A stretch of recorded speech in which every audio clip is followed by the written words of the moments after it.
Welcome to the Tech Egg. Don't get scrambled. Enjoy the video. You start by choosing an image that matches your screen's aspect ratio. This reduces stretching and cropping. Once done, back up the current wallpaper and the new file so you can revert.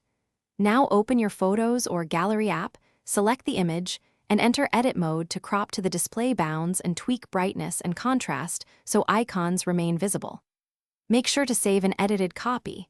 This prevents accidental overwrite of the original image. You now apply and position the wallpaper through Settings or by long pressing the home screen. Tap Wallpaper, choose the edited image, and use the preview to drag and scale. This ensures important elements aren't hidden by the clock or icons. If your phone offers motion or parallax, decide whether to enable it. Motion can crop or zoom the image over time, so disable it if you need a static frame. Make sure to apply to lock screen, home screen, or both as you prefer. You finish by confirming the placement. Lock and unlock to inspect both screens and check for clipped subjects or obscured icons.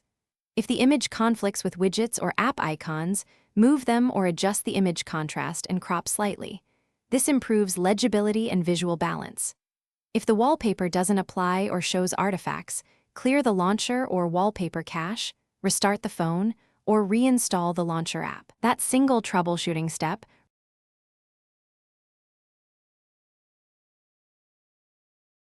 Thanks for watching. Consider subscribing if I helped unscramble your problems.